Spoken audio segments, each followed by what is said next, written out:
Hey, fam! I am so excited for the weekend. Fall really has set off a chasm of birthdays, holidays, and crazy schedules for our little family. So I'm so glad I get to press pause and meet up with you, fam. Because today we're taking on part two of my OCD related disorder series with the wonderful Robyn Stern, LCSW. And we're talking all about BDD. So, what is BDD? Stay tuned and find out. I'm Nicole Morris, licensed marriage and family therapist and mental health correspondent. And let me be the first to say, welcome to the family, the OCD family, that is. I am here to create a community of support for family members, spouses, partners, parents, adult children, as there may be adult words, and chosen family of OCD sufferers and their community. I've had over 22 years of experience in the mental health field, but please note that this information does not qualify or substitute as a diagnostic evaluation, therapy, or treatment, and it is presented on an as-is basis. Please follow up with a qualified mental health provider in your area regarding concerns for yourself or loved ones. Thank you for joining us today. Now, let's get started. Alrighty, fam. So today is part two of my OCD-related disorder series, or OCRD for short. And the topic today is body dysmorphic disorder, or BDD. Now, we touched on BDD last year with IOCDF board members and advocates Chris and Liz Tronson out of IOCDF Southern California. And today, y'all are in for a treat with our special guest and lived experience warrior, Robyn Stern. Robyn is a licensed clinical social worker and therapist in Florida, New York, and California, who has been practicing since 2012. She is licensed and able to provide therapy in Florida, New Jersey, New York, and Cali. Robyn's pretty open about her lived experience of body dysmorphic disorder and anxiety, and she specializes in not only BDD and OCD, but also BFRBs, which we talked about last week with Ruth Gollum, and anxiety disorders. And so I'm really excited to share Robyn's story and her expertise with you, fam. But first, I do want to note a trigger warning for today's episode. Now, sadly, when we're talking about a number of mental health disorders, and when we are talking about BDD, this is no exception, but we also have to educate ourselves and be aware of how this crippling disorder, among others, can lead to the subject of suicide. I also firmly believe, though, that by talking about suicide, by honoring this pain and the struggles that are more common than I wish were true, we can actually help prevent further loss in this way.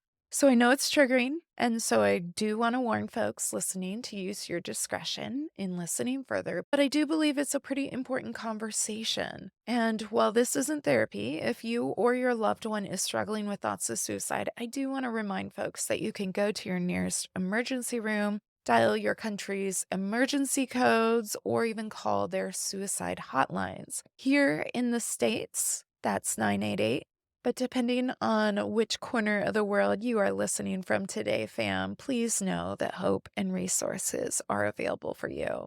And so, not to be abrupt, I realize talking about suicide is kind of a hard segue into anything, to be fair, but I have to say, fam, with all of the OCRD episodes, they are so rich in content and so rich in the need for further discussion that I feel like I just utilized every last strip of our guest time to cover as much ground as possible. So I'm going to go ahead and zip my lip here so I can go ahead and introduce Robyn to you. So let's do it, fam. Well, welcome back to the OCD Family Podcast. And today I am so thrilled to have my guest, Robyn Stern, with me today. She is a licensed clinical social worker. She also has an MS in education, and she is a specialist in body dysmorphic disorder as well as OCD, although she is really just one of the few treasured clinicians being able to provide treatment for BDD. And even though this isn't treatment, y'all, this isn't treatment. I say it at the top of every show. But even though this isn't treatment, this is a great opportunity to learn. And so I'm so excited, Robyn, that you could come in and speak on body dysmorphic disorder for our OCD related disorder series. And so welcome. Thank you. Yeah, we are so happy to have you here. So, Robin, we first connected last year through Right. social media, but I've been fangirling for a while. I've seen different presentations that you've been a part of, and also you're part of the special interest group through the International OCD Foundation for Body Dysmorphic Disorder. And so we recently reconnected because you wrote this amazing article about social media and body dysmorphic disorder. So we are going to be talking about that. It's a very, very relevant issue in our here and now, really kind of just the popularity of social media. It's here to stay. And so I'm so glad that we're going to get to talk about this. But first, as we launch into the subject, I think it would be helpful for our newer fam tuning in and for some of our maybe even longer term fam that have been here in the OCD family community. It's really important to understand what is body dysmorphic disorder? What is BDD? And so if you could help illuminate that for the family members and loved ones tuning in. I feel like, just like off the bat saying that body image and appearance are part of people's concerns, and we see it through adolescence and various points of time through development. So there is always concerns about image. And I think that we want to make that known because not every single person is going to meet the criteria for body dysmorphic disorder. When we look at something like OCD, not everyone meets OCD. Some people have generalized anxiety disorders. But when we're looking at the diagnostic criteria for body dysmorphic disorder, Mhm. we are really the most important thing looking at disruption in functioning. So, what tends to happen for a person with body dysmorphic disorder is they see something wrong with their appearance. Mhm. Ironically, even the wording is a little bit off. I would have maybe called it face dysmorphic disorder because most people have issues with their neck up. That's not to say people don't have concerns lower body, Mhm. but the concerns that they have, no one else sees them and it's minimal or non existent. And to the person who has it, they're extremely disturbed by it to the point where it impacts their level of functioning. So I think when we're looking at body dysmorphic disorder, we're not just looking at someone with body image concerns. We're looking at someone who sees it very distortedly that objectively another person doesn't see. And we're also looking at how it disrupts their function. So we see it that if someone's school age, they may not be able to go to school. They may not be able to function or focus in the classroom, may not be able to hold a job. It impacts their ability to be present in their family. It impacts their ability to have whatever type of relationship, whether intimate, platonic, and so forth. And so Mhm. like I said, a huge component of BDD is looking at that disruption in functioning. And when once we see that really the disruption of functioning, we start to sort of say, okay, this may be body dysmorphic disorder. This may not just be a body image concern.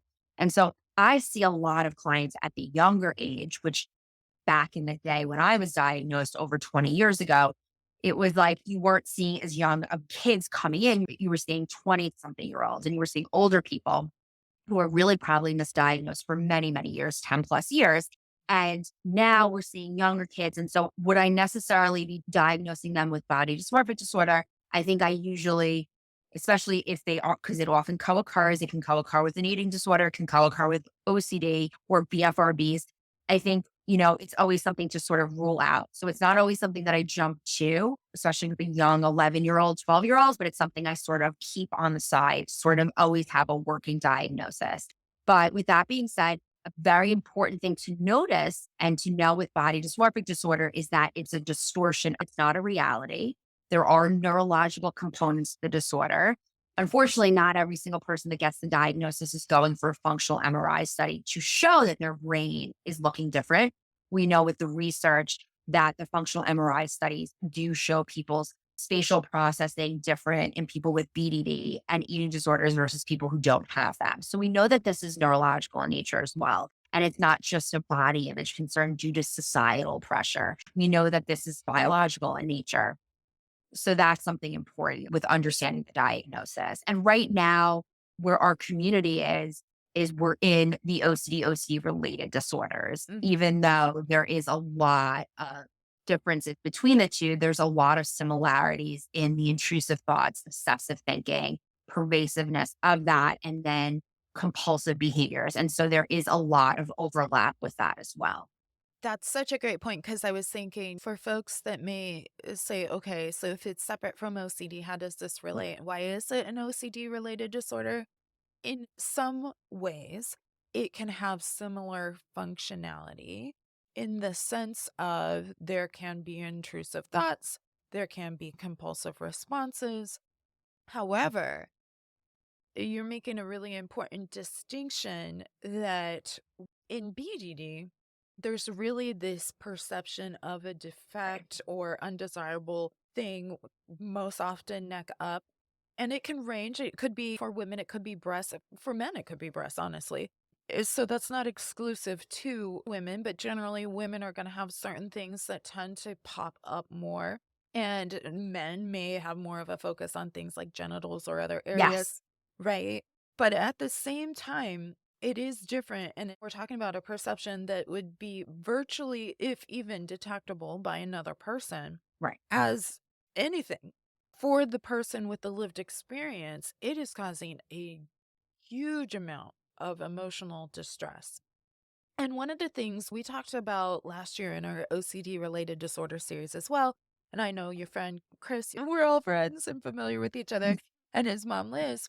But one of the distinctions I recall him making too is when we're talking about something like OCD, and here at the OCD family community, we've talked about this quite a bit, how it's really ego dystonic. When we think about the obsessions, they're ego dystonic. One of the difficult things about BDD Right. is it's more egocentric from my understanding and really feels more like a part of you. And so if you have 100%. this piece is so disgusting or so awful that this piece of me, whatever this focus is, and it can shift. We should know it could be your face, it could be your Yeah, hair. unfortunately, as someone with lived experience, there's been many shifts. Yes, So it does shift. right. Just like OCD can shift too, but it's going to have its focused, it's zoomed in Sure. areas, but it feels a lot more egocentric because it's like, this is me. And then, and what do I need to do about the distress? Well, how do I cope with it? Right. Versus OCD that feels like this feels so different than who I think I am. Right. And that's part of the distress. So Right. if I'm understanding that correctly, can you expand on that just a little bit more to help people? Well, absolutely. So big things that I work on with clients, obviously, is their concern initially is that physical appearance piece. But what I have seen universally underneath all of that, and that sort of speaks to that egocentric outlook, is that people with BDD feel inherently defective, feel inherently worthless, feel inherently different. And those are things that come along with their concern about their appearance. Mhm. I don't see that as much with people with OCD. I see the distress it causes them, Yeah. but I don't see them feeling that way. And I think that that's something that's really hard to unpack with people with body dysmorphic disorder, is because even when we do the exposures, we cannot look at the mirror, we cannot Google, we cannot go to derms, we cannot go to plastic surgeons, but we still have those core beliefs that we still believe about ourselves. And I think that's something that we have to always work through. Yeah. And definitely, I remember using myself as an example when my concerns were so predominantly about my skin. It was like, it wasn't just that like I had pimples. I felt like I was one.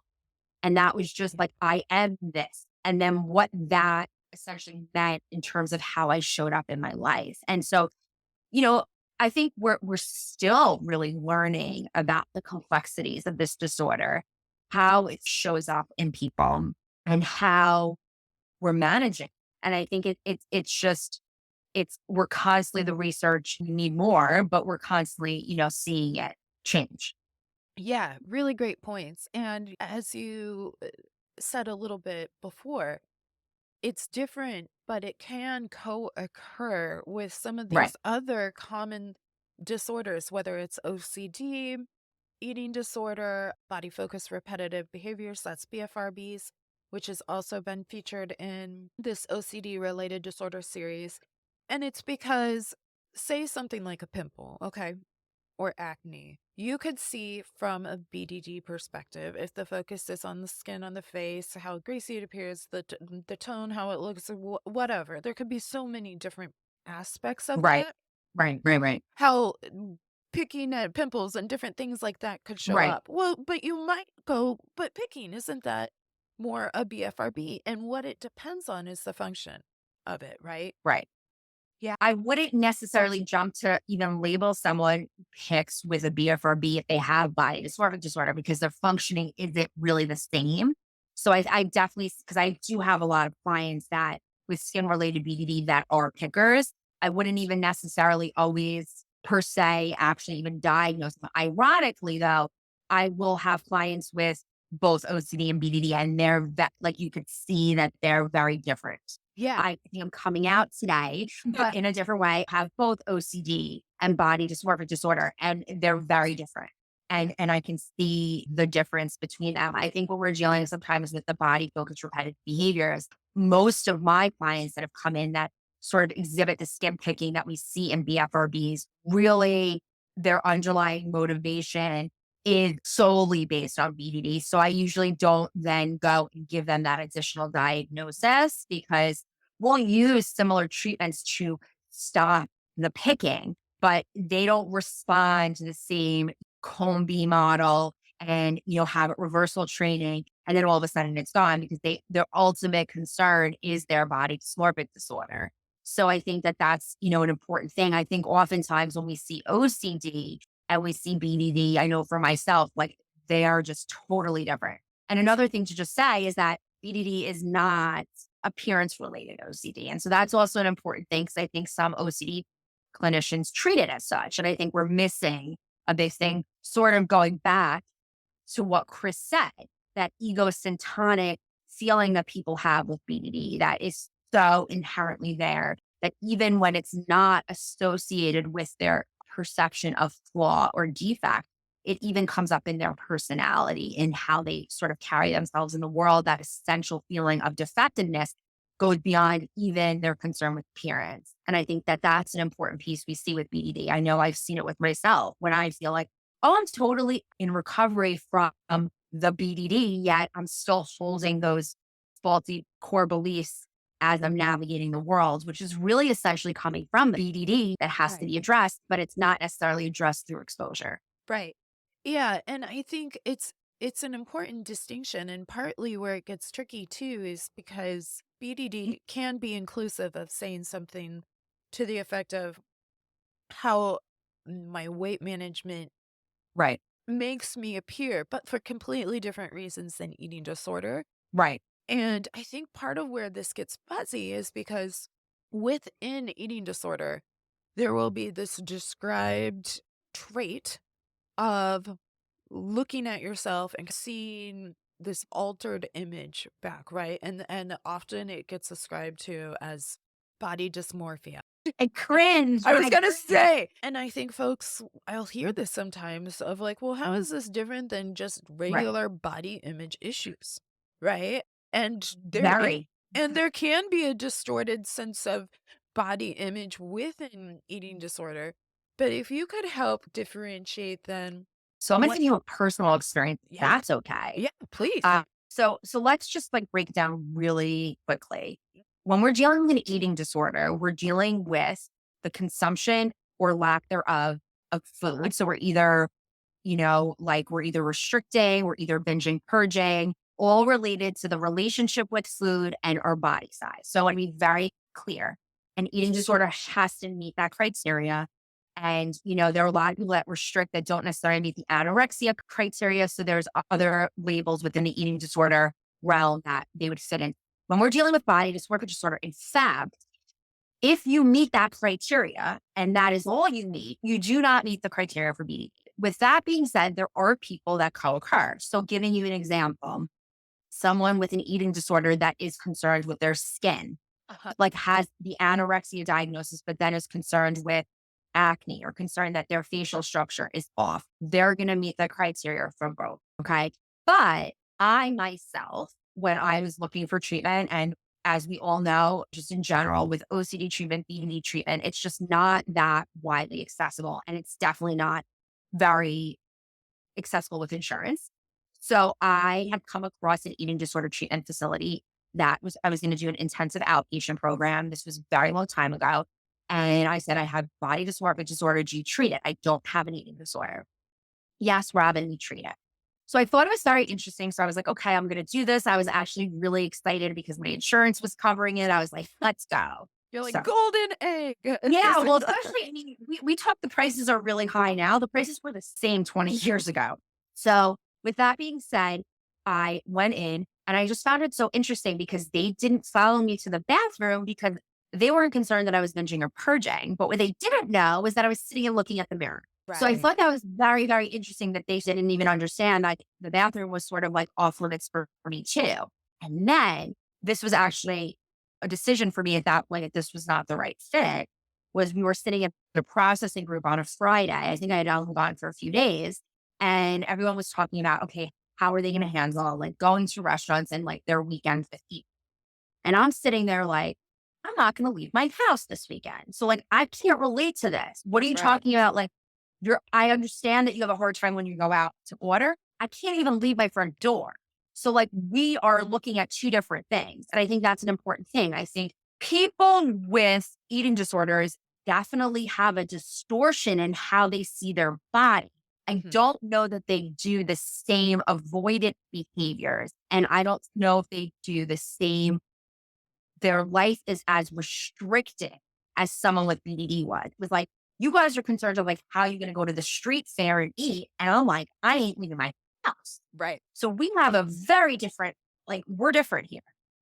So I think there could be an overlap when someone has both, but I don't always, what I've seen when I've seen eating disorder clients, because I have Yeah. just eating disorder, Yeah. and they don't, they don't present the same way. So they're not coming to me and saying, Robyn, I can't go and enter into a relationship. Robyn, I can't leave my house. Whereas my BDD client is like, Robyn, I can't get to a restaurant. Robyn, I can't, I am not in a place where I want to be in a relationship. I don't want someone to see me. Right. So I think that that's like some like major differences. I do think there's comorbidity.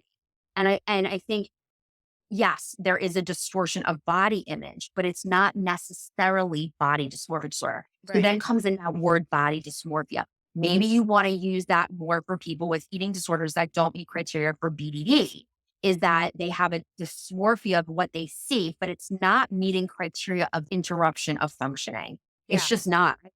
As a client, as lived experience, seeing it and navigating it, I like envy the person who could still go and live. Whereas I was going home from the program and like shutting in. So I think that these are the little things that we have to look at as clinicians when we're working with someone and seeing what they're presenting with. And I think you will meet people with BDD that it's a spectrum that are able to function on some level or not. And so to be clear, people with BDD are not just all housebound. But you'll also hear people talk about, I'm out in the world, but I'm in head the whole time, or I'm out in the world and like people are judging me all the time. So I think it's just like anything, it's a spectrum and it's a continuum of things. But those are the major differences. And it was my personal experience. I was like, oh, wow, this is a very different experience. Like you may see your body as distorted, but it doesn't seem to stop you from functioning. Whereas with me, Right. I can't move. When I relapsed, I wasn't going from E to B. Right. And you couldn't get me to go from E to B. Whereas I noticed people with eating disorders can still go. Yeah. They may be concerned people are looking at them. They may be concerned people are thinking they're this weight or that weight or what are they putting in their mouth, but they're getting there. People with BDD aren't showing up. Right. Right. That's a big difference. Tell me if this works, because something that I thought of as you were sharing that was like body image would be more like, okay, I look at myself and I think I look disgusting. BDD would be like, I look at myself, I am disgusting. Would that be a good distinction? Focusing on not just the appearance of it, but feeling like that's who I am. I am this thing. Like, and feeling disgusted or undesirable or defected or fill in the word of just that really anxious, negative, intrusive perception of self. Would that be a Right. fair way of characterizing it versus body image? 100%. Even to this day, I mean, we discussed this part of being very vulnerable and honest. And I pride myself in that because if I'm not, then I don't help anybody. While I am blessed that I am not, that I don't believe I am my appearance, I do get caught in my faulty core beliefs at times. And I know that's associated with my disorder. Yeah. So it's not necessarily associated with my appearance, but it is at times where I go into that, oh, I'm defective. And I'm like, oh, Yeah. and honestly, I always say this to my clients. It's a bit easier to attach it to a concern of your appearance that you think you can switch than it is to accept it on a human level. Yes. That's a really good point. That's a really So good it's point. different for people with BDD. It's like, and I get it a lot of times with my clients. Oh, when I change how I look and I'm going to feel different. They do not. But if you think about it, it's a lot easier to conceptualize. If I changed how my nose looked, if I changed how my face shape looked, I'm going to be okay.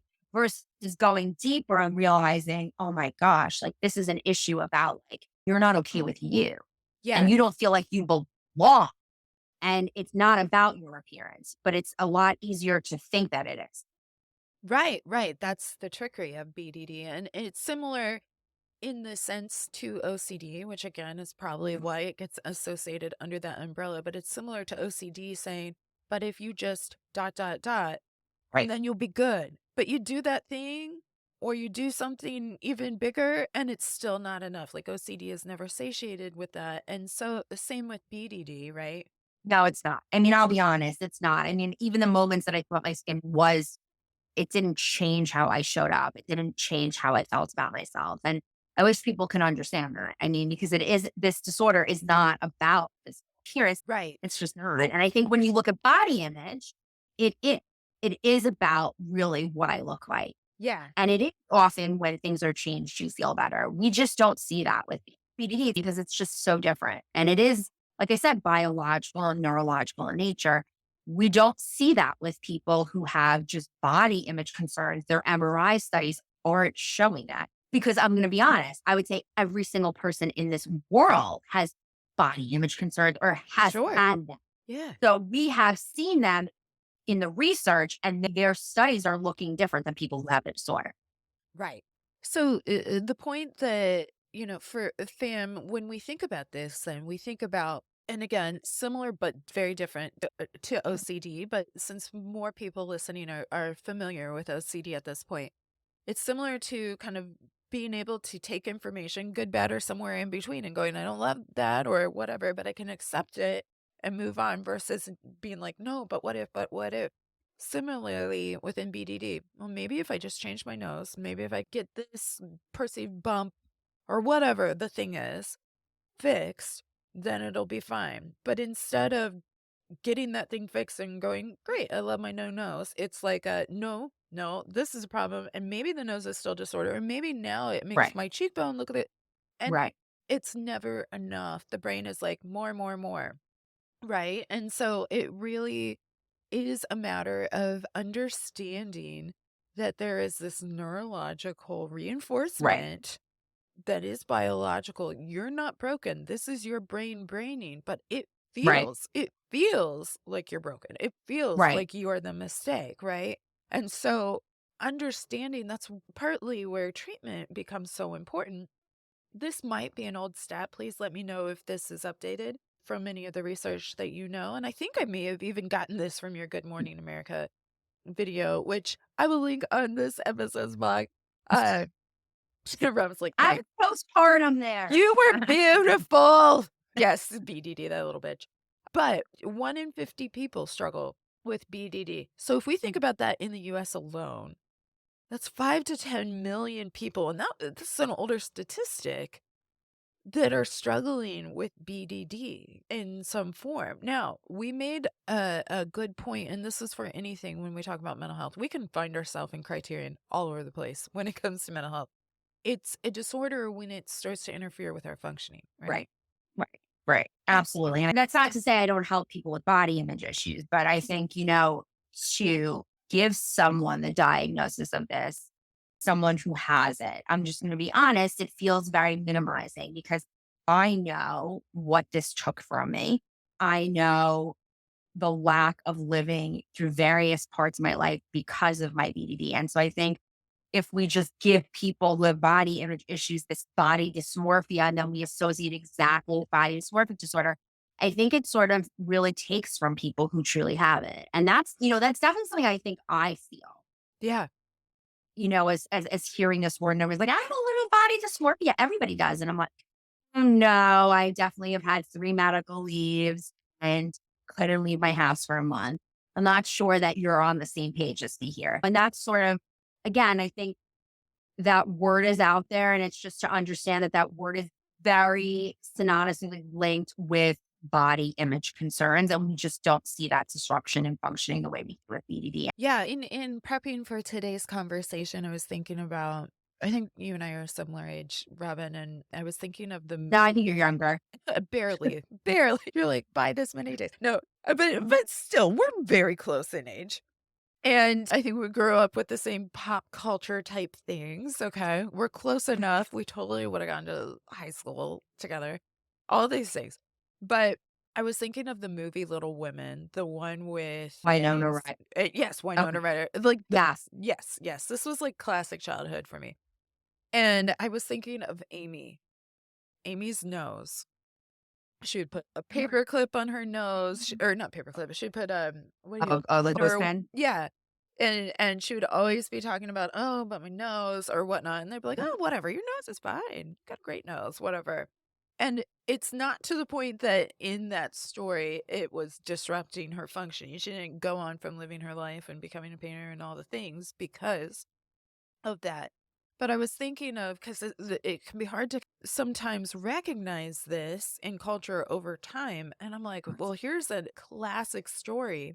And again, not pathologizing and saying this was BDD for Amy per se, but it gives you an example of where somebody else didn't see the defect that this person felt, Right. that whether they were talking about it or not, they were acting on it Right. in the Right. sense of like, this really bothers me.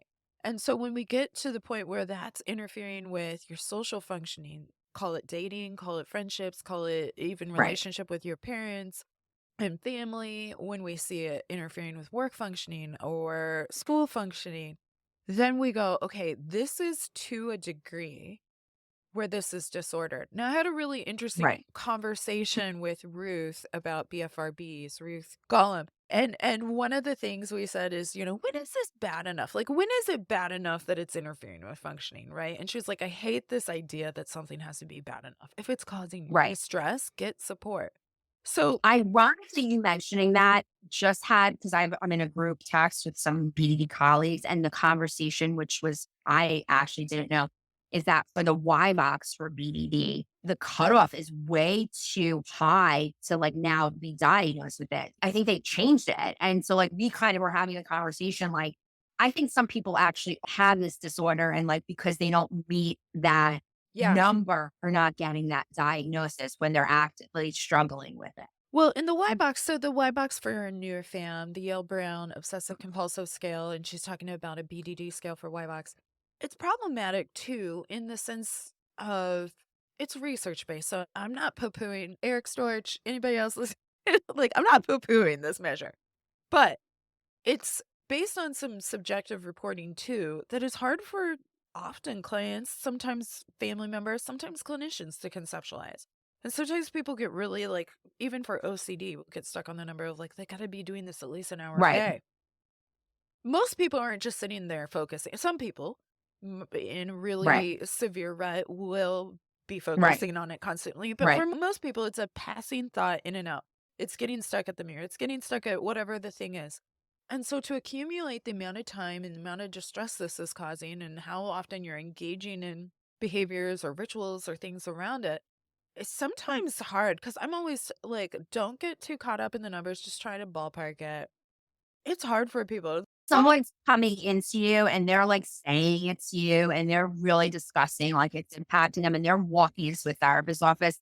I think we should take it into consideration, Yeah. right? So I feel like I think it's always I'm sort of thinking about people who just have like OCD because we were talking a little bit like I have OCD about certain other things, and so I think there could be people that like could actually present and be like, I think I may have BDD, and it's like really like them OCDing like about could I have this? Like someone with OCD afraid they have cancer, afraid they have HIV.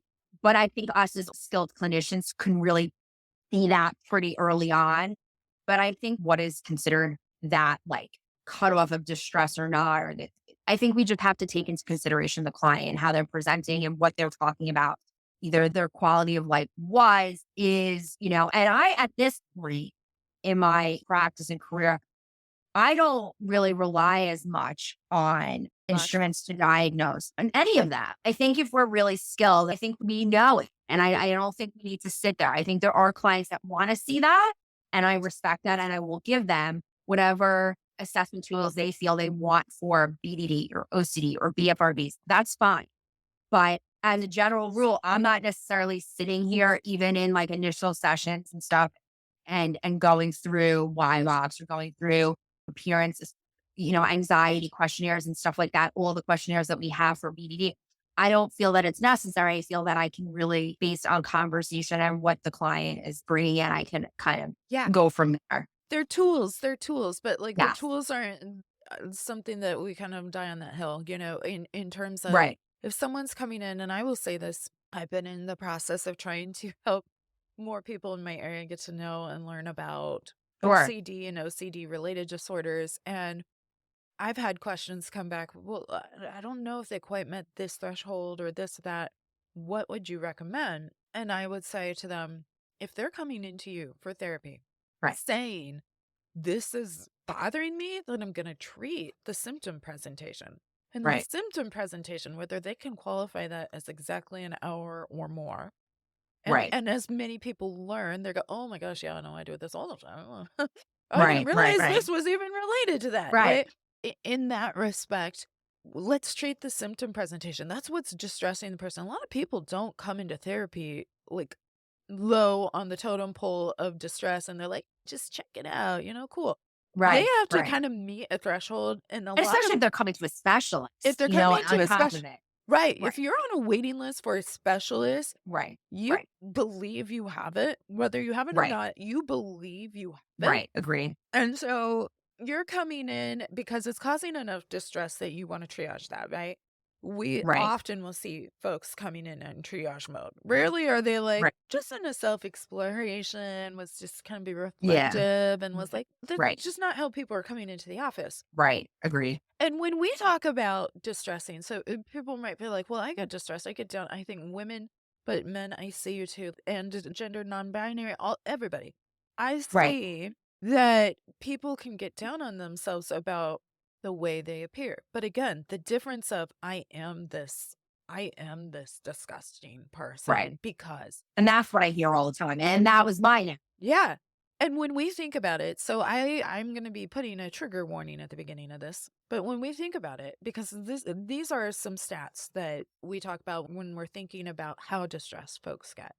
And because if the nose job doesn't fix the problem, if the boob job or the different other measures don't fix the problem, and there's just a new chasm of new problems, and you believe you're the problem, you can see where people get to this hopeless place where they consider taking their own life and they're feeling suicidal. But listen to these statistics, y'all. And this was your video. So you can see over Right. the lifespan, suicidal ideation with BDD, 80%. Of the 80%, 25% attempting suicide. Yeah. Okay. Yes. So a fourth of that 80%. First of all, 80% is an extremely high number. But then thinking how a fourth attempt, that's really high. And then when we think in terms of people that have attempted and were successful, so they've died because of the torture and because of the manifestation of how distressing this has been. They've attempted and died from suicide. The stats for people with BDD is 45 times higher than suicide success rates across the board. Like that is staggering. Just breaks my heart. Breaks I my just think about I'm 43 and definitely had a teen, but diagnosed at 22. And I'm sorry to my colleagues, but I just don't think we're as far as we need to be. And it just breaks my heart to hear those numbers. I definitely could have been one of those statistics. And kind of linking it to our conversation about social media, I always think about if I was raised in social media, would I be here today? Trigger warning. I don't know. I think that that helped me not having what all these people have today. I don't know how my brain could have managed the filtered world of social media and the constant ads of changing your appearance, the bullying that goes on outside of school, because I was a victim of bullying as well, but at least was able to come home and have respite from that. Mhm. I always say, don't know if I would, and I could have been one of those statistics. And so to hear that in 2023 that we're there, and yet this disorder is sometimes seen as a vanity disorder, it's And just sad. It it's breaks my heart, yeah. and it's just so disheartening. And I just hope that people see this as a real disorder because the numbers don't lie. Yeah. Right. Right. And this can start at a young age. This can continue into last days for people that have lived very long lives. This is a cruel disorder, and there's not a lot of information because I think it's just a misconception if people think it's a vanity disorder. It's like, oh, what these people would give for it to just be a vanity disorder, right? I always say, the reality is that people that are unattractive, I mean, who's me to say like who's unattractive or not, or people who want to change things about themselves don't stop living, they don't stop functioning, but people with BDD do. Yeah. And this is a trigger for me to say this, but living day to day with BDD is extremely, extremely exhausting when you're suffering. Is extremely. It's like that is why that option and why that number is so high of suicide, because the pain that this disorder takes, and it takes everything from you. And then you go to people that don't understand it. You go into a hospital inpatient psych unit, don't understand it. Right. And then you're just left with, how do I then navigate this? And it's a very, very, very hard disorder. But with that said, there is good treatment. And there are people like myself and Chris and Scott and Ari and people who are at the front lines of understanding this disorder that will give you that, like myself, who has that lived experience that can give you that hope. And that's my hope, that's why I do this. I never wanted my story, or if you would have asked me if I would have done this 10 years ago, the answer would have been no. It's very vulnerable for me to share this because a big part of BDD is shame. So the notion of Yeah. exposing myself was never something that I knew I wanted to be a therapist, but did I know that I wanted to share my story publicly? No. I feel that I have a duty to do that. I think that's the caregiver, the caretaker in me, but I want to help other people. And if it helps one person, then I've done something. When I feel like this disorder robbed so much from me, if I can help anybody and get their life back, then it was worth me exposing myself. And at the end of the day, I mean, so people know I have this. What does that do? They still don't get it. So if people think I'm crazy or they think I'm nuts, it doesn't mean anything to me. If I can help someone who can't leave their home or is contemplating hurting themselves, then I feel that by having this disorder and have worked through it and understanding the intricacies, that I'm helping somebody. And Yeah. that's where I chose that part of me to want to speak on it and to want to expose myself. Because I know a lot of OCD therapists have OCD, but don't necessarily speak on it. You know what I Yeah. mean? And they'll honestly say to me, Robyn, don't ever tell anyone I have it. And I don't judge. Right. But I Right. do think that a lot of clients like to know that the person they're talking to has walked in their shoes if they actually have. Yeah. Yeah, I hear that feedback a lot. I never really talked about my OCD with folks until I started the podcast. I was like, well, cat's out of the bag. I love the YouTuber Emily D. Baker. She's a lawyer and does legal commentary, and she'll always say, "Shit's out of the horse on that one." I'm like, "Yeah, the shit is out of the horse on that one." Yeah, I have it, but I have found it being when clinically appropriate, and there's going to be times to disclose, yes, I have a shared experience or not, whether it's with a mental health disorder, a physical health disorder, spiritual connection, whatever. Like there are times and places where that's going to help, and there's times and places that may not. But I find a lot of people really appreciate learning that you can not only have hope, but you can thrive and you can Right. lead a functional life. It doesn't mean that it will be hard sometimes. Your brain is always going to be your brain. And so, for better or for worse, it can be hard sometimes, but there is a lot of hope. And so, with BDD, the frontline treatment, from my understanding, is a mixture of cognitive behavioral therapy and medication support, Correct. right? And so when we're talking about CBT, because we've learned about this over in OCD land too, huh, fam? That, ERP, that's exposure and response prevention, and ICBT, inference-based CBT, they're both different versions of CBT, but there's actually a lot of different types of CBT. And so is there a particular CBT that is more helpful when we're thinking about the treatment of BDD? So right now, I think I have to dive into that ICBT. I think my head has been 50 other places. But with that being said, we have traditionally used the ERP model, and that's again why there is that similarity to OCD ERP. We use the OCD ERP model. I think what we're learning with BDD is that it's just not enough. And so, as me talking to other BDD clinicians, we tend to be more holistic and working more on could be family systems work. We could be doing interpersonal stuff. We can be doing more in-depth psychotherapy. So I think the exposures are necessary. And I think if you're a mirror checker, you're Googling and you're doing all those things, those behaviors need to be removed. But I think it's just as important to get to the root cause of the BDD, which most people do have, and to understand the mechanics of it and to why you look towards your appearance versus look towards recovering those internal conflicts you have about yourself. And so I will say that as of right now, the books that are out there, the research that's out there is using the ERP model similar to OCD. We're also utilizing, similar to OCD, the third wave behavioral therapies such as acceptance commitment therapy and DBT skills as well. And I definitely incorporate that. But I do a lot of more in-depth work with clients. Yeah. Do I know if we're going to come up and more of when we're doing exposures, we're really tuning into that emotional component. Like, how are you feeling with this exposure? Like, what is being triggered for you emotionally?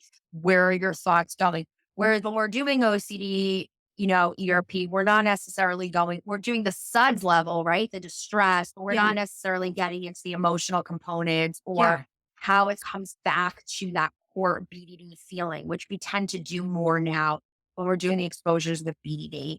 I have to really go into the ICBT stuff because I don't know enough about it, but I know I was speaking to somebody who said, well, if they no longer believe that their face is flawed, and then that's it. And I'll be honest, I don't think that I have to dig into it more because it's a huge book that they came out with. I was never there. So I don't know if I could have ever been there with my BDD. Like, you couldn't tell me enough times that what I saw wasn't there. So I don't know if I can ever be like, okay, this flaw doesn't exist because I never got there. So I have to look into it more to understand it, to Yeah. see where it works with it. But that's sort of, I still think we're antiquated with BDD. And I say that because the research is better in knowing there's neurological, biological components, but the treatment has never strayed between when I was diagnosed in 2003 and 2023. Which shows, And that's scary. yeah, that it just shows like I'm gonna engage in some supposition here. So this is just my opinion in this, but I think it shows that there's just not enough understanding around it. And there's some misunderstanding about the mechanism of maybe what causes flare-ups or difference in intensities and whatnot. And what I will say is I haven't dove into ICBT for BDD, but I know that I have some colleagues in our field that have.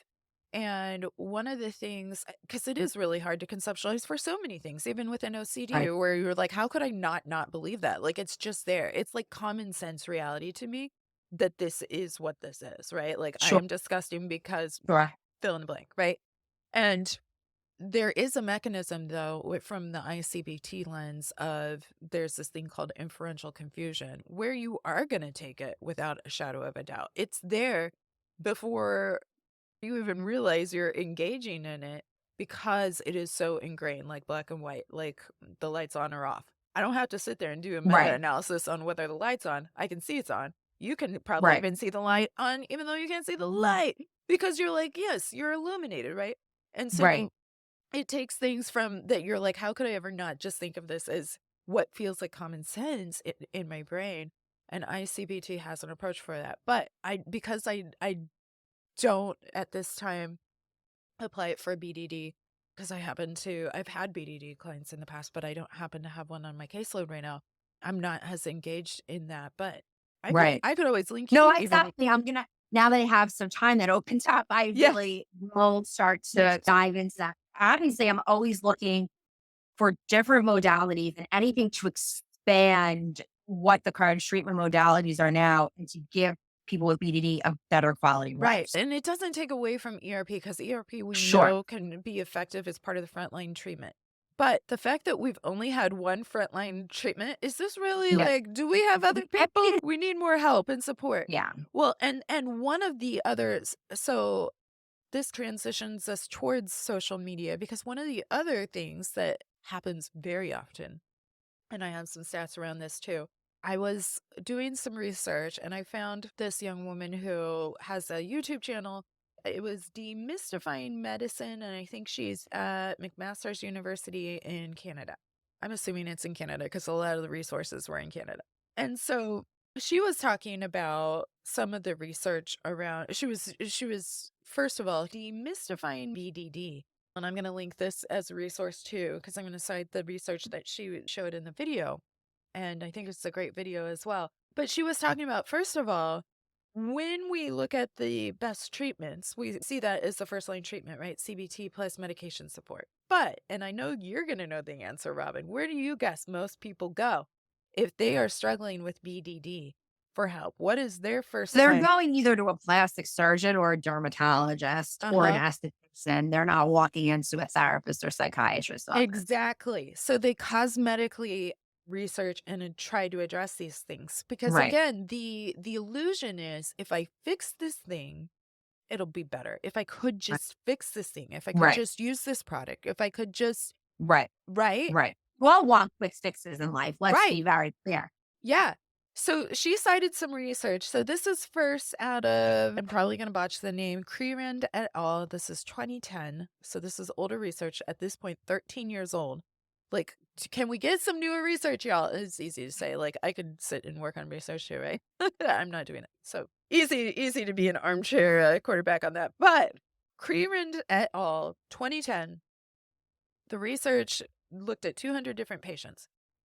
Out of the 200, so just think about this. 1/3 of people from that 200 client population went in for a rhinoplasty. 1 out of 10 were going in for breast augmentation.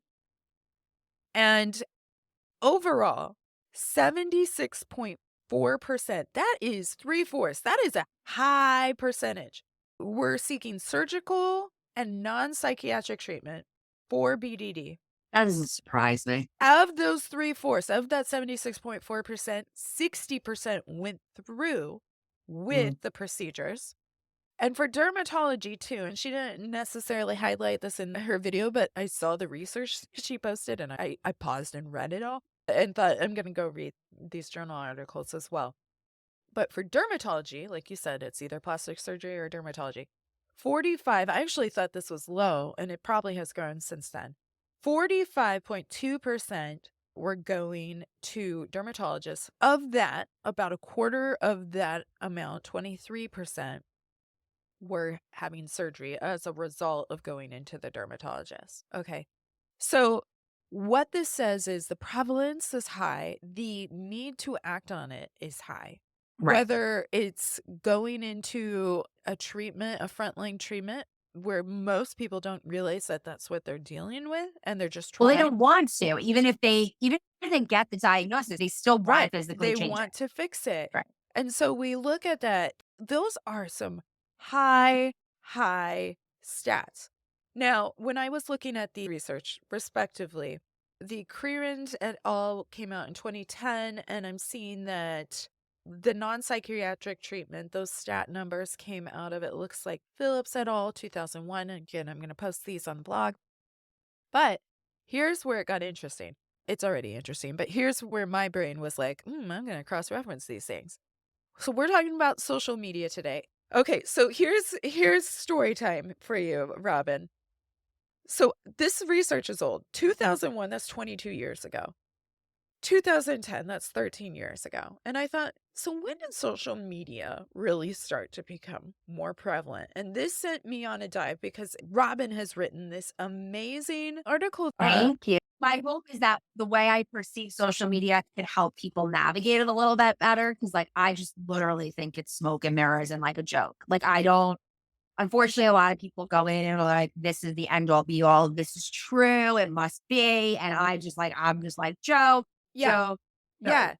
But here's where I thought, like, this is so interesting because 2001, you guys, when the research came out from Phillips et al., and that was our research saying that we had, 76 some odd percent of people seeking out med spas, seeking out cosmetic surgery, dermatology. This was before social media was really big, Right. right? That was such a high number before Yeah, I'm sure it's everything not higher. that I it's can only even worse, imagine. right? So back in Right. 2001, the only social media 2001. yeah, because that's when 2001 is when that research came out.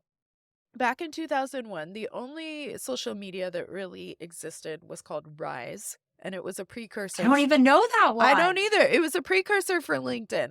Probably because we were like college age since we're pretty I know that much the one. same age, even though I'm younger, folks, but technicalities. I'm just joshing with it. But Rise was a precursor for LinkedIn. Okay. What was going on around that time? Let me see. So this is just going to be a fun little walk through the park. I'm going to reference the articles where I got this because at first I was Googling y'all. I'm a good Googler. When were these different platforms created? And then I thought, I bet somebody else has done this before, and it's all like in an article, and I was right. So we have Rise was in 2001. Friendster was in 2002, March of Oh, wow. 2002. Oh, Uh-huh. Uh-huh. And okay. then the only things we had really kind of predating that, Yahoo, remember Yahoo, y'all? What do you mean, like Yahoo chat rooms? chat rooms and Messenger, but it was less visual, it was more text. Yeah, like, I mean, AIM, right? Like instant Yes. message, like you would Uh-huh. just put there were Yes. no photos, so you would just, like, Yes. put, like, written things, like, "I'm away." Right, right. So AOL, I Right. am this is like my youth. Probably think about it too. Back when and this was a big deal, y'all, doing Right. Right. AOL, doing Right. IMing, Right. instant messaging, because at the time, text messaging wasn't even really a thing. If you had text plans, you paid I out don't the remember when that butt for became it. a thing. Yeah. Yeah. And so AOL was around in 1997. So again, this preceded, but it wasn't as much the visual. And you can imagine for OCD and many other things, and it's not that you can't get caught up in different reading and research, but you can imagine how when things became more visual, how much more this feeds into not just the more broad body image issues, but Right. for something like BDD, where you have comparison photos, you have the mirror and you have Instagram. You have, all of these different things. So we have Friendster in 2002. LinkedIn came in 2003, followed by High Five. I never did High Five. I don't know what I don't High know what Five high five is, is. but I did do MySpace, also 2003. There was an Orca in 2004. I don't know if that's still around. Facebook technically launched in 2004. I didn't join for Wow. years because I was like, that thing's not sticking around. And now that's like That's so funny. still my main thing. Yeah, I was like, fine, I'll join Facebook. We had Yahoo rolled out something called 360 degrees. Never did that. That was in I didn't see that '05. one. YouTube didn't start till 2005, right? And that's where you're gonna start getting more video content. And so again, helpful for sharing and yet not helpful when we think about BDD, when we think about certain things within OCD and a number of other mental health disorders that can be triggered. And so Bebo, I don't know that one. That was 2005. Mhm. Twitter, 2006, Yes. right? What is it, X now? Yeah, it's X now. We have Instagram in 2010. We have Pinterest in Mm. 2010. So Pinterest, That's and also, I would say, if you're thinking of like, how do I want to like style my hair yeah, looks, face or makeup. face, nose Yeah, rings, earrings, right, accessories, all the things, and with these perfect models, not because these models are perfect in real life, but because Photoshop preceded all right. of this And I shit. think And that's what people need to realize. yeah, yeah. So we have the Photoshop, we have all that. Then we have things like Snapchat in 2011. We have TikTok and Discord and just so many different social medias blowing up. WhatsApp and Skype. You said you used to see people via Skype. We were talking beforehand. Right, Skype, Facebook Messenger, which is used to share a lot of different things. Certainly, you can share recipes, you can share images, you can share right, stories about like testimonials about dermatological products. You can do all sorts of things, right? And right. so we Absolutely. and so we have the rise of all of that. In addition, because my deep dive game is strong here, I started looking at when did we start doing online dating, right? Ooh, Online dating where we put the pictures in in the this. 90s. In the Yeah. 90s? Yeah. Yeah. So 1995 Match.com. Then Really? yeah, is when Match started. Then in I didn't realize that because I was still in high school. uh-huh, me too. Then in 2000, the very first algorithm, so not just based on picture profile, whatever garbage people do or don't put on there. First algorithm-based dating site was eHarmony, which, by the way, my husband and I met on eHarmony. Amazing. Is it not? I mean, also, eHarmony's headquarters used to be really close to my graduate school in Pasadena, and Oh, so wow. yeah, and have a bunch of friends that worked for EH there. Yeah, E to the H. And so we have eHarmony, we have Plenty of Fish, OK Cupid. Those were the free, like you would get the Craigslist dates off of like some people would use Craigslist. You're laughing because see, we are from the same time, Robin and I. So That's funny. you're picking up what I'm putting down here. Well, Yes. I'm gonna say I've had people that have come to me where their family is taking out an ad in the paper. So that's pre us because that we Yes. were not You're right. now We around. were not taking out ads in the paper, but the paper was a thing. It wasn't That's like so online funny. subscription as much. They Right. might have been rolling that out. So we see how dating websites have taken this. And then as kind of my cherry on top, Robin, of my research and development here, I started looking at when did filters on social media. I feel like it's been forever, but I don't know. So in 2015, Oh wow, almost 9 years. and it came out through Snapchat first. There was an American photographer, his name was Cole Rise, and he introduced the first filter. It had like 5 different filter options. And it was considered AR, augmented reality. Now, if we think of like plastic surgery, dermatological things, some of these non-pharmaceutical, non-psychiatric services that folks suffering from BDD would be engaging in, we look at how it's augmenting, how it's just Right. a nice way to slap, Right. "We're Right. changing this" on it, right? So now you could augment your reality, which means you basically can change things you don't like about yourself. You could give yourself whiter eyes, better teeth, whiter teeth. You could give yourself better skin complexion. You could give yourself the more jaunt looking face Right. that. And so it started with Snapchat, which I've actually never downloaded Snapchat. And never either did I, and I didn't realize that Snapchat has been around as long as you said. Right, right. I mean, I'm like showing just what kind of fun I am, but the most I know about Right? Snapchat is from like the Alex Murdaugh trial. Again, I follow a legal commentator on YouTube, and so I'm all up in this. That's so funny. That is so I'm funny. like, they were subpoenaed. There was a whole thing.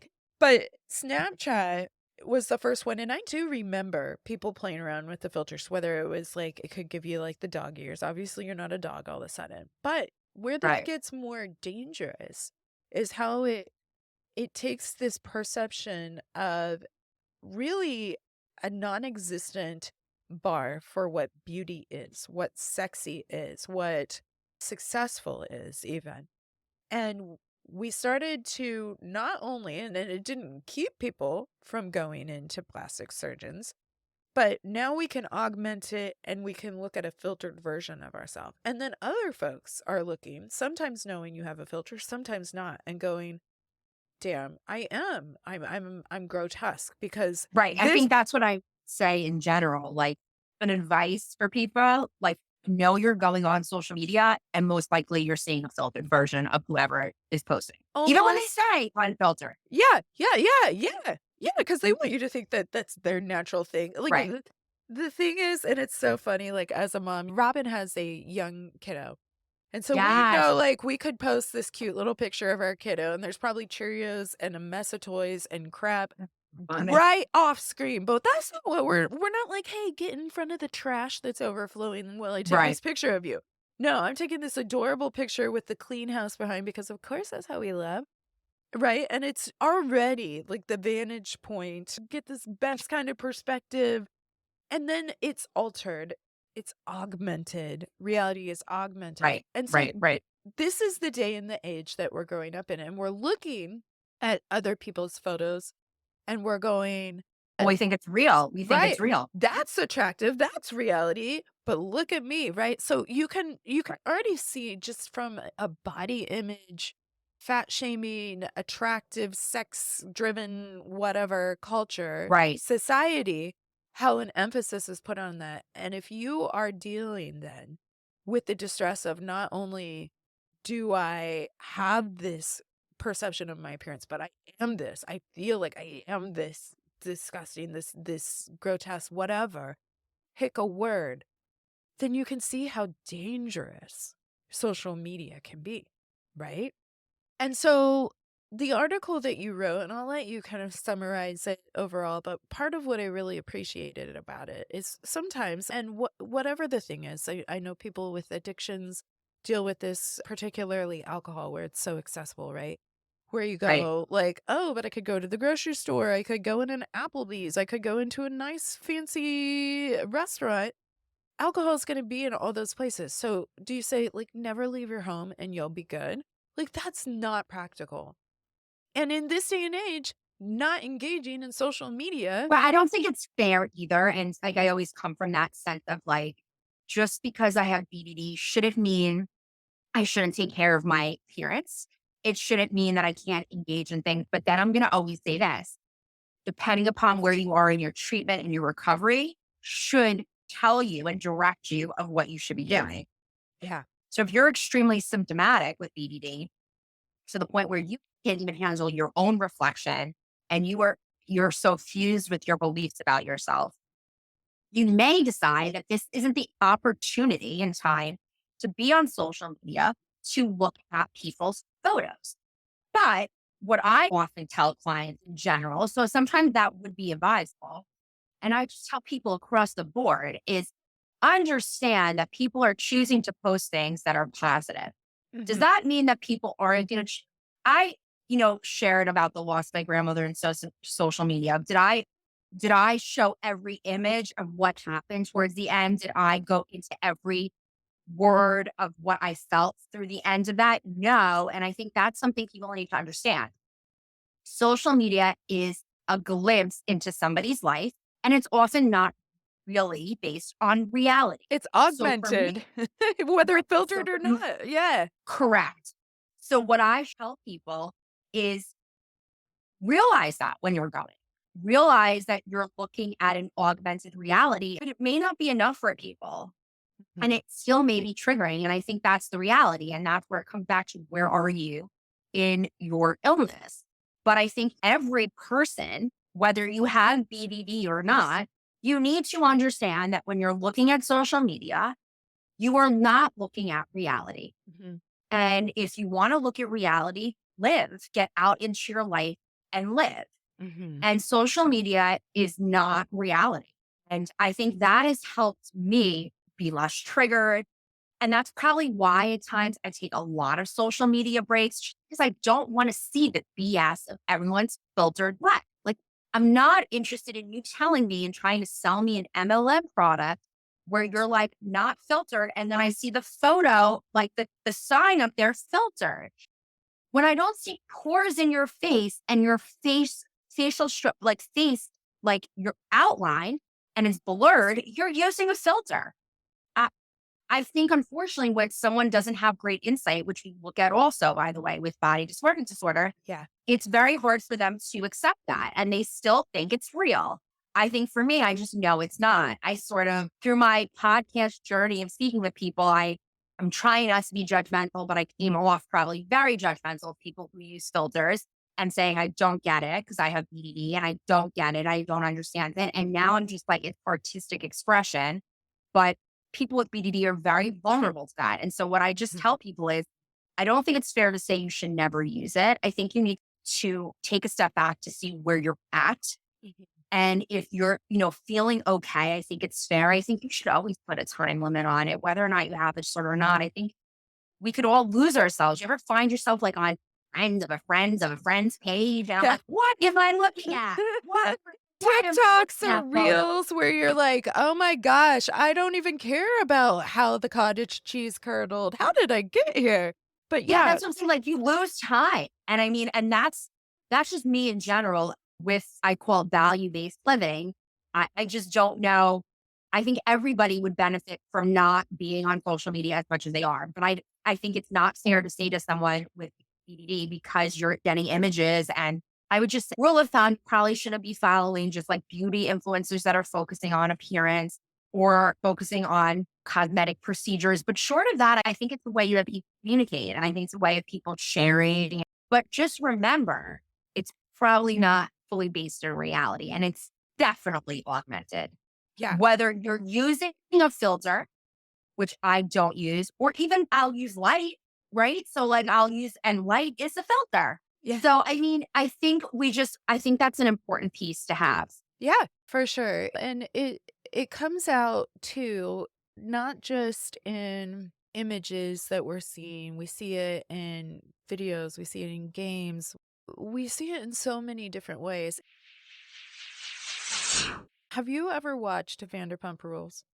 So random, but I am a big fan and I lived in West Hollywood. And so Oh, I lived yeah. a block away from the Uh-huh. From restaurant and Sir. I've been on one of the girls' podcasts, the Walla, and I was on Sheena's best friend, Jamie, who's done guest appearances.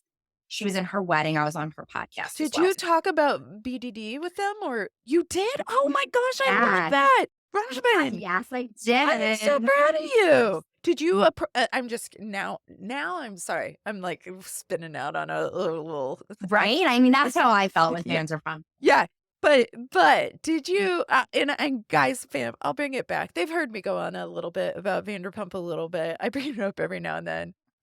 I do. Actually, I did a water cooler chat about BFRBs, and I did a whole sequence with Legos, but I did this whole VP thing on it, and my husband and I laughed really hard. Like, sometimes you can zone out and be watching TV, and I'm like VPR, you know? And then I animated a whole sequence that made me laugh, and so it was like an Easter egg to myself. But I'll have to send you that clip. Yes. Because I think you'll appreciate it too. But I love that you talked to them about BDD, and this is why I brought it up. Okay. We, having moved here from LA too, are very familiar with all the different areas. And when they moved to the Valley, and we're like sellouts and all the things. I'm kidding, Valley folks. Thank you for listening. Did you reach out through an agent or did you reach out? Like, how Okay, did you? so random. You have a And mutual friend? I mean, I will admit, guys, I'm a fan girl. Like I like fans from Rules. I think because I live there. Yeah. And I feel like they're younger than me, They are definitely younger. Yes. but like in their late 30s now. Like Kristen is 40. Oh, yeah, So so is Scandival there, he is in his 40s, right. and Jackson. So, but I don't know what made me DM her. And I don't know what made her look at it.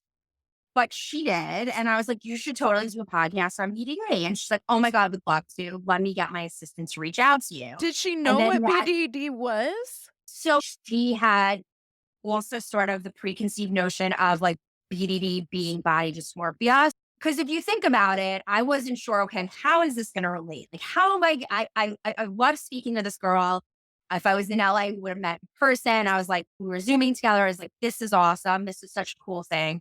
And then it just naturally progressed because what I really appreciate about Lala is that she's very honest. And Right. so I was able to utilize that to really show that for people with BDD, they appreciate that. And then letting her know when she was concerned, like, oh, she would say to a friend, like, oh, I think you have body dysmorphia. And then when I told her what it was, she goes, oh, okay. Like, I now understand what this disorder was. So I think it was a lot of educating. Yeah. But what I really liked, because of course I was like, wait a second, how is this going to vibe when Lala goes and gets things done? And then I realized it's not about, and I want to be very clear, people with BDD, it's not about people shouldn't get procedures done.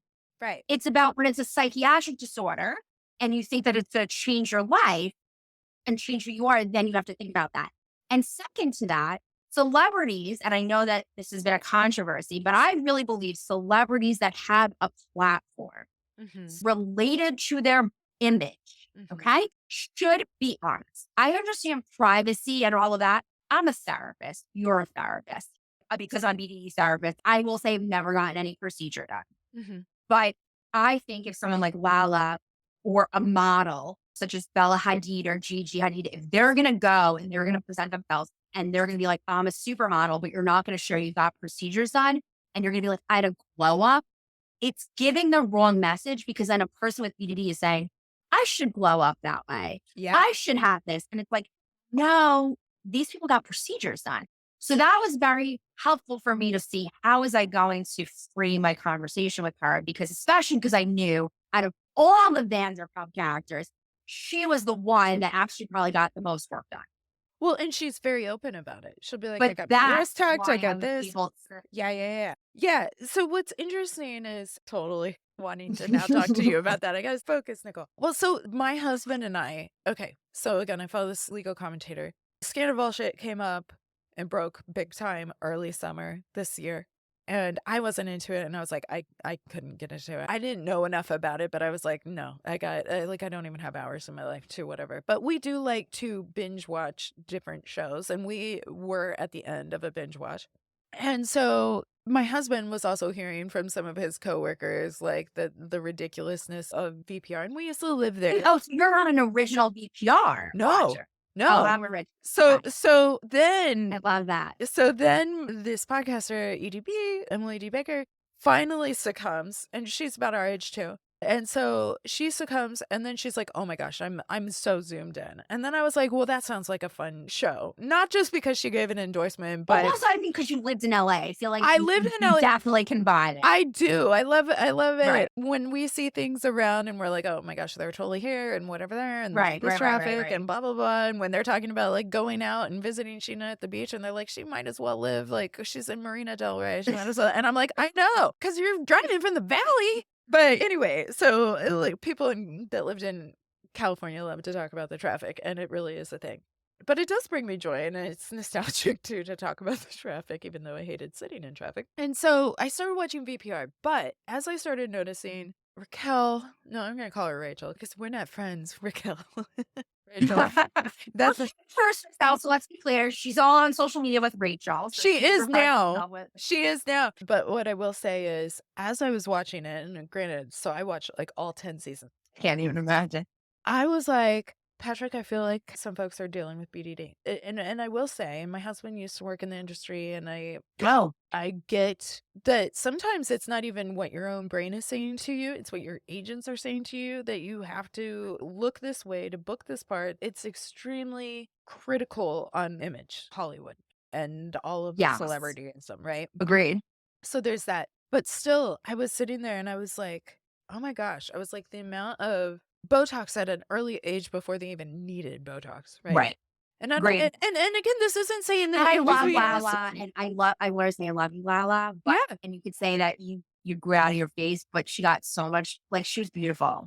She still But she is, was, but you can but see she the was like a change. natural beauty. Right. And you see how and I this by no means is like a slam on anybody that ever has gone in for a cosmetic procedure or Botox. I use Botox for migraine.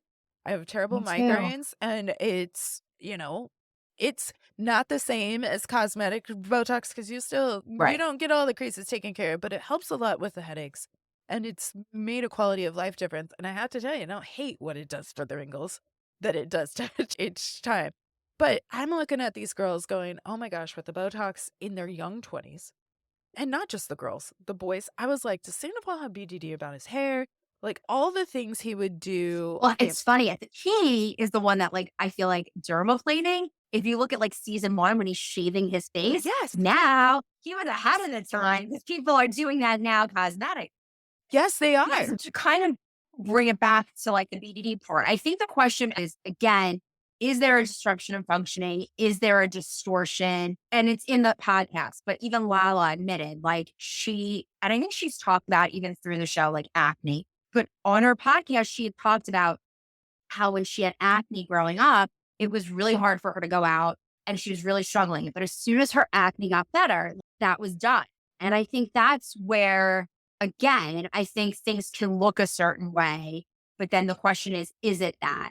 Like Lala will go get filler and like do a full makeup look, but then she'll rock out and go out and wear Natural. sweats, Yep, her yep, bun, yep, nothing on her face yep. and get shot by the paparazzi because she knows she's going to get shot. So I think, He doesn't care. I mean, we're not in her brain. We can't see, see. I think that's where But we don't know. right, but overall, she's, like, very confident in Right. no matter what, whether she's Right. dolled up to the nines or she's rolled out of bed, and I appreciate that kiddedness about her because she has a strong platform. Yeah. And that was where we connected. I was like, this is going to work because I was like, oh no, she's like all about beauty. Like, let me see how we're going to navigate that. But her honesty is what people who struggle with this need. Oh, yeah. We don't need people to say, I've done nothing like the Kardashians. Like, we don't need that. Right, Like, right. again, I was in another podcast with a friend of Sheena, and she was like, well, I don't feel that people need to share that. And I said, I understand that. I said, I get privacy, but I think I also feel like if you've chosen that role in your life, Yeah. that's sort of your responsibility. Like, it's like actors that don't want to be bothered. Like, you've chosen a career where that's unfortunately, like when we grew up, we didn't have access to celebrities. What do we write letters to them? Like, it was like this, like, we didn't have any access to them. Get Now, the tiger beat and put the poster on our wall. right. But now it's like people feel like they had access. People feel like they know them. It's like this whole other thing with social media.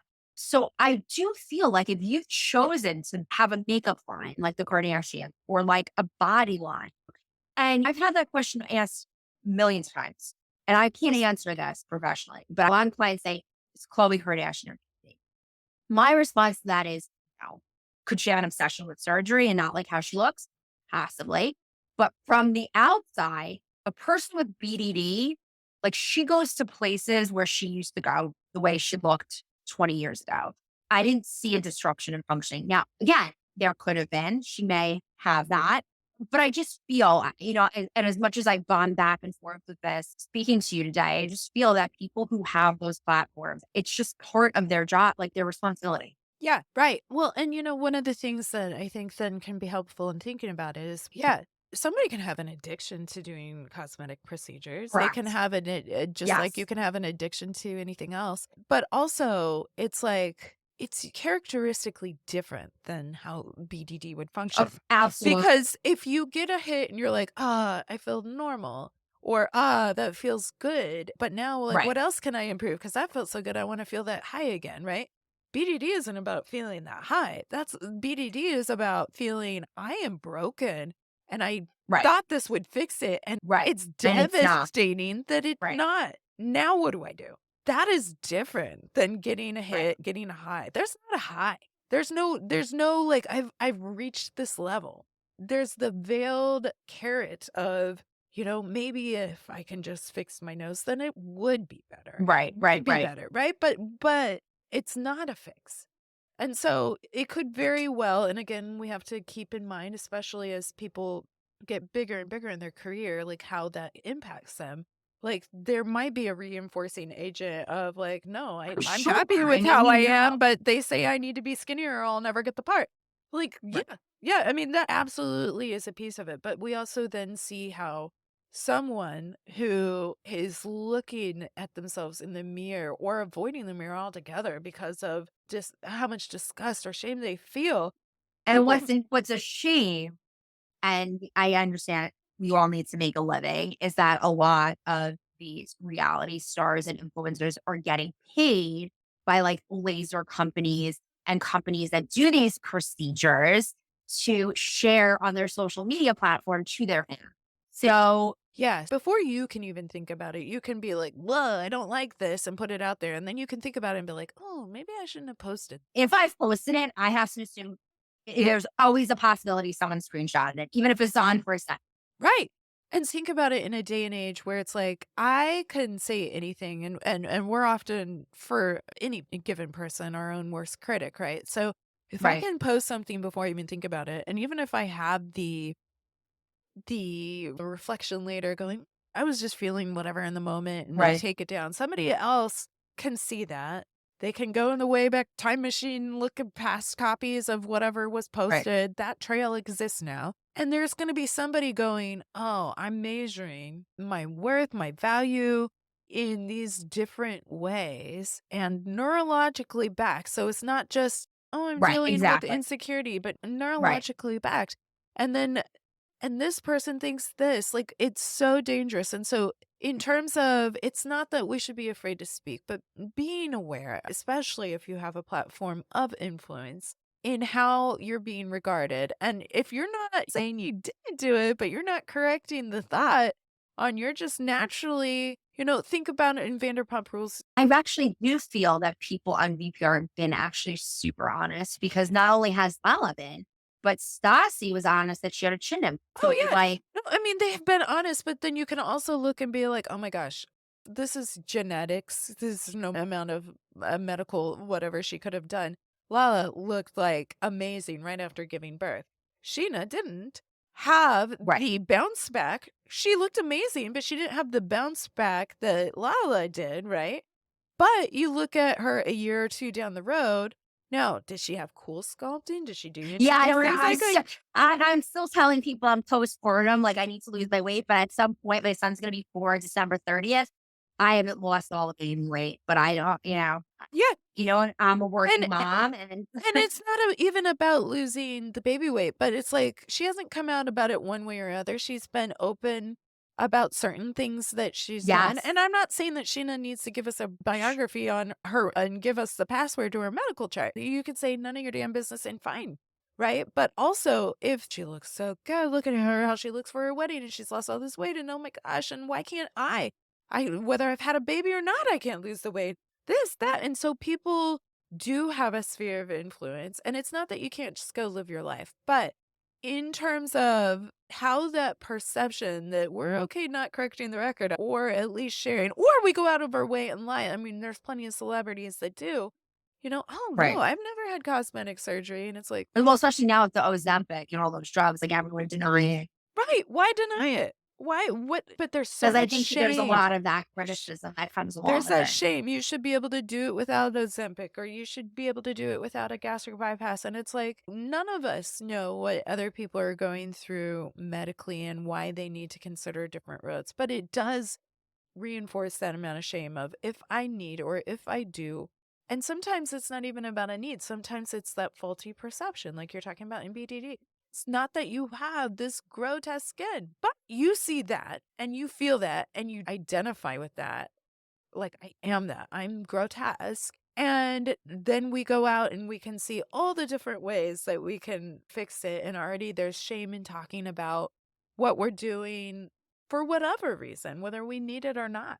And so it's tricky and it's not an easy solve, but also the solve isn't going to be, well, just don't go then on social media. I mean, it's not But realistic. I don't think that that's fair, and that's where I always come in and saying, like, and I think in the article, I sort of dictated some, like, safety, like, some, like, sort of rule of thumb of, like, what you can do. So you can definitely go back to that article.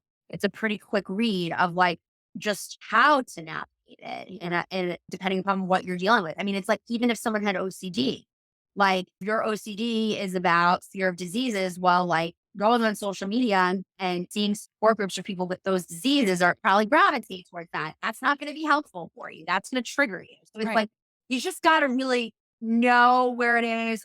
For me personally, I love taking social media breaks because it brings me back to like a grounding, but sometimes I feel I want to be on it. And when Yeah. I notice that my life is more about me looking on my phone and posting updates than I from an oh, Yeah. so I think it's a personal thing, but I don't think you should ever tell someone they can never use it because they have a disorder.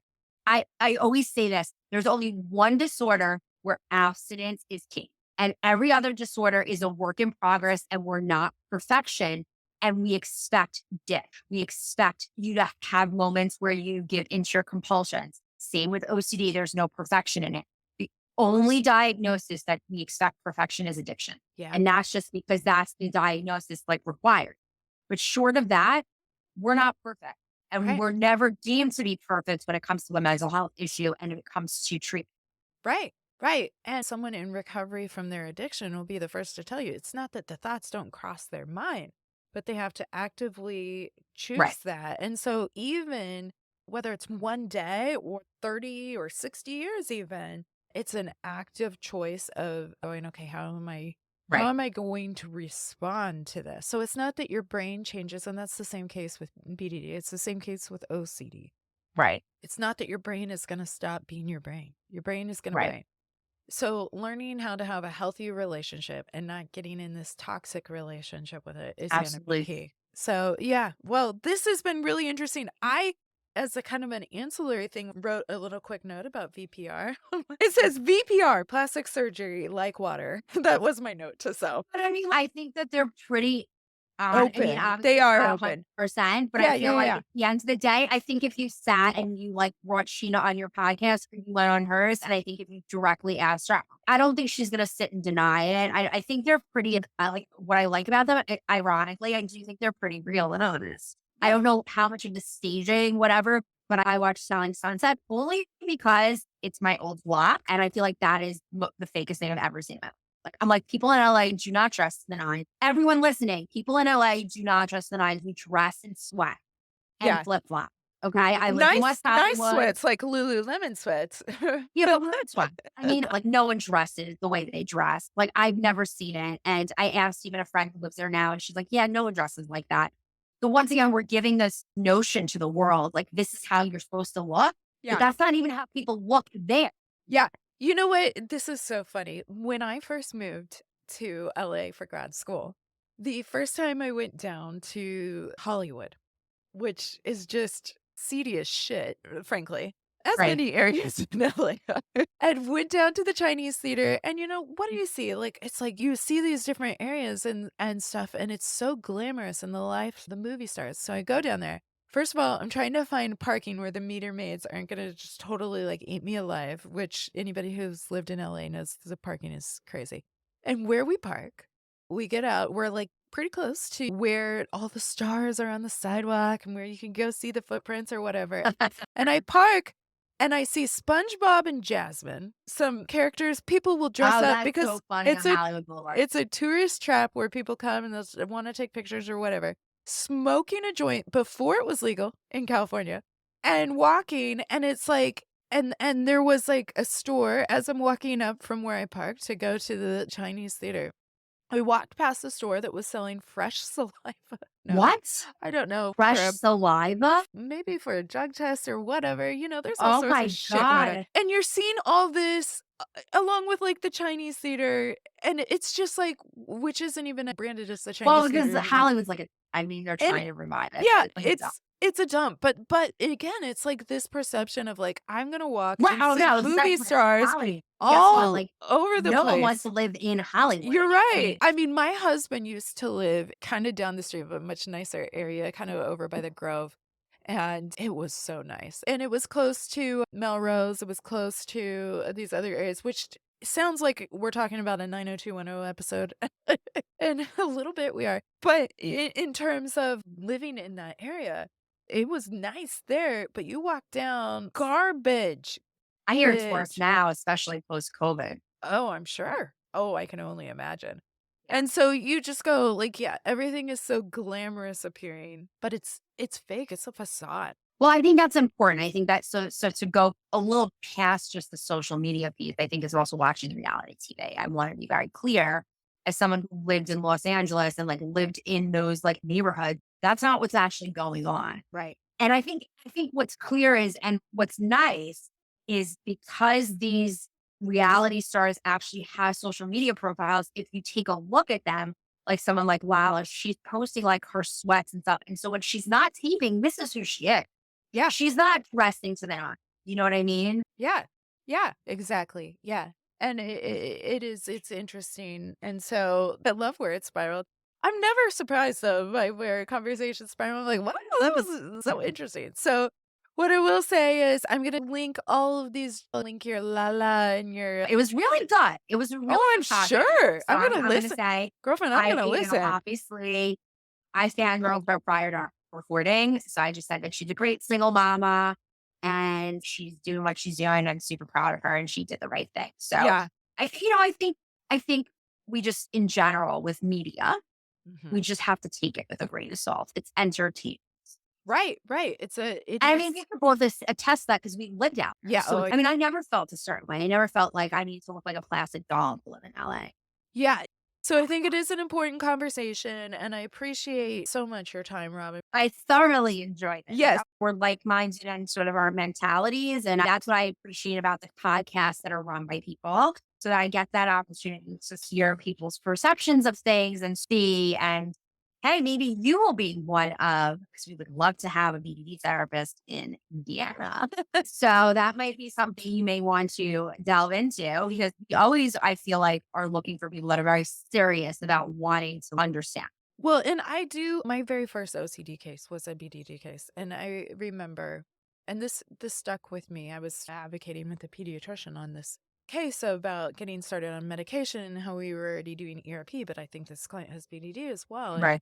And one of the statements she made, I remember, and this was a young girl, y'all, and she was distressed about a lot of things. She had really heightened and severe OCD too. But I remember her talking about she was feeling so down, and I was like, "What's going on?" And she said, I took a shower and I turned up the heat on the shower as hot as I could stand because I hate my skin so much.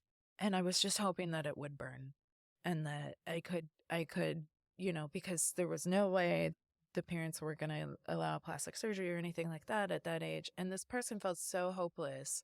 Makes me want to cry just even thinking about it, of how she was like, I failed because I couldn't take the heat. I feel like if I could have just done it a little longer, I would have made it. And to her, the answer was like, maybe I could give myself such a bad degree burn Burn that I would need that I would surgery. have to have like skin grafting. And I remember thinking that that's BDD. That's BDD. That's definitely not OCD. Right. And she Yeah. had really severe OCD too, but I remember I mean, you can have both. yeah, yeah, Have both. yeah. But I remember, and I think since then I have some pediatrician that refers, and I see not just kids, I see people of all ages. I have some pediatrician I get a shit ton of referrals from, and I'm like, oh, sorry, I have a waiting list, but I'm glad somebody feels like I get it, And so I am not opposed to treating BDD. I'm by no means an expert in it, but I am so grateful for folks like you, for Chris, for Scott, for everybody working and doing this work because Well, I just hope that, for myself, my younger self, like that, we just continue pushing the research. I know I felt a very big void. He was my psychiatrist, Dr. Jamie Fusner, who I reference up the wazoo with his functional MRI studies, but I felt a very big loss. We lost him from UCLA and he went to Canada. So I feel like that was a very big researcher for us in the US for BDD. Obviously, Canada is still part of our world. So I feel like we still will benefit from his research. But I felt for the United States, like, wow, that was a big hole for us. and that's why we're having these conversations. That's why I love because you look at Lala and Sheena's reach and her friends' reach and And that's why these influencers get paid for companies because they have such a reach. right, They have millions of viewers. right. You know, those are the people.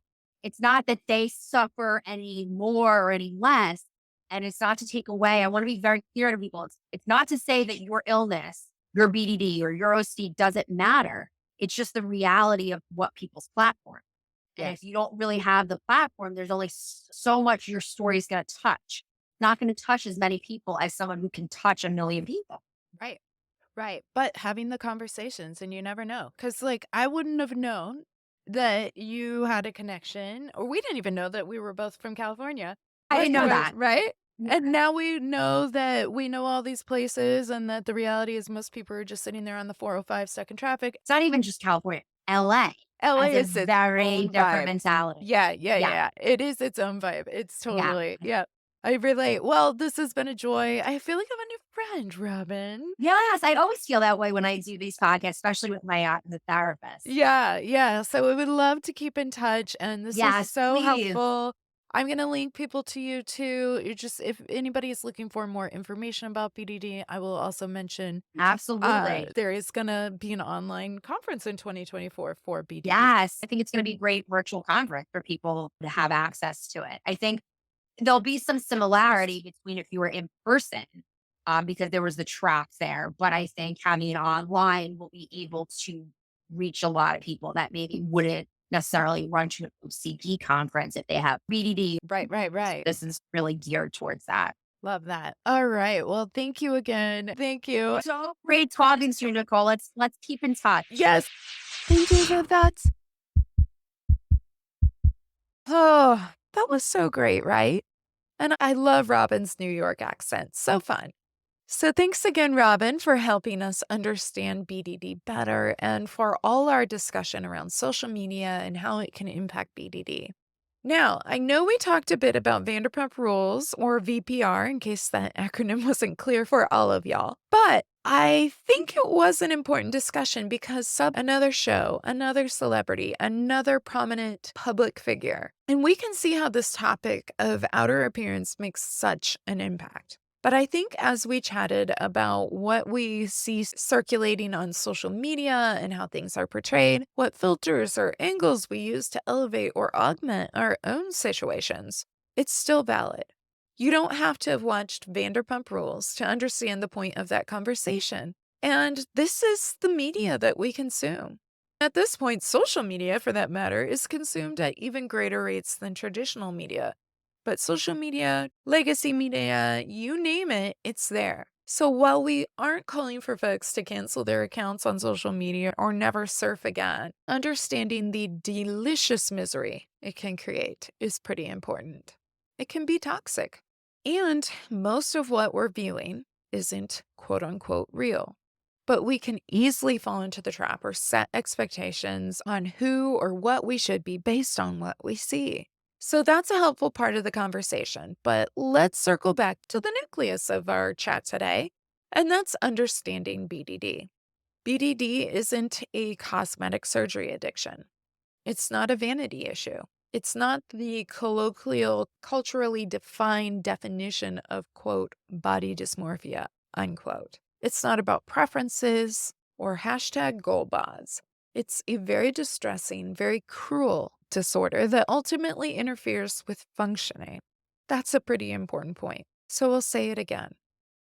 It interferes with people engaging in their lives, or their work, or relationships, or school. It's got that cruel egocentric nature that has the brain saying to the sufferer, this is who you are. Gross, disgusting, irreputably flawed. It's a devastating disorder. And as much as I thought I understood about BDD, this chat was really eye-opening for me as well. Just even with regards to the Vanderpump Rules crowd or insert a celebrity of your choice, the honesty, the transparency, the willingness to continue to be filmed despite the aspirations of continually surgically tweaking their body. That also shows, though, their ability to continue to engage in their life, to put themselves on a screen and expose themselves for the world to see. To say that would be a living nightmare for a BDD sufferer is a complete understatement. For some folks, being at their community mailbox, let alone the thought of being filmed and broadcast across the world, is enough to cripple them. And so while it's okay to think and debrief and try to understand what's happening for people, It's a good reminder that while it's easy to be an armchair quarterback, we don't have the full story. And understandably, when we're talking about OCD or BDD or any of these OCRD issues, the most vulnerable pieces of our experience are typically the most closely guarded as well, because there's a lot of fear, there's shame, there's disgust, there's pain around what if I am grotesque? What if I'm a monster? And the weight of the distress can be nearly incalculable. So, for today's intrusive thought segment, which is my application segment of the show, I want to challenge us to do this, fam. Just like we can't watch a snippet of the Kardashians or Vanderpump Rules or even our sisters or brothers, fathers or mothers, and know the full whole story, we can't be in their brain. Let's take a step back and look at what we post on social media. How do we engage for ourselves, for others? What angles or filters, lighting, or now heck, AI generated anything do we employ? I want you to open up your Instagram, Snapchat, Facebook, Discord, and just think about the story behind the story. For me, maybe it's a picture of one of my cutie doodle kiddos, but just out of frame is the scattered toy and book and someone's sock that inevitably will never find its pair again. Moment of silence for that sock. And I'm not asking you to go correct the record for everyone, or anyone for that matter, but I am asking you to think about why you present what you present. If it's true, if it's possible that you are not communicating the whole story with what you share, then I guess all I'm saying is it's important for us to remember the same for others too. No matter a person's age, skin color, gender, sexual orientation, religious or political affiliation, occupation, or privilege, we don't know the whole story. And again, we often don't share our full stories either. And so, if anything, may we extend some grace this week to both ourselves and to each other. Because as lonely and as painful as those vulnerable pieces can feel, realizing this helps us to know that we're not alone in that. So I hope you were able to learn something new about BDD today, fam. I know I did. And I hope we're all able to recognize our own filters, what we are clinging to, what we are communicating. Because in an augmented world, I think peace is actually grounded in reality. And heck, what we've been learning about OCD and inference-based CBT, that's totally true. Grounding ourselves in reality, even when it's a hard reality, really brings freedom. So thanks again for joining us. Next week, we are going to be talking about pans, pandas, and limes. Oh my. You might be like, what are those things? And if so, please do come back and join us because there's a lot more to learn and we're better together. Thank you for joining me and our OCD family community. If you enjoyed what you heard today, please like and subscribe to the OCD Family Podcast wherever you enjoy your podcasts. Did you find this content helpful? Please consider leaving a review. The more people that know they're not alone, the better. For more information regarding today's podcast, please visit OCDFamilyPodcast.com and remember to join the email list while you're there. It will provide you with the most up-to-date information, resources, and the down low on the family chatter. Oh yeah, nothing says family like talking BDD with Robyn and me. That's right, I went there. And you can too at OCD Family Podcast.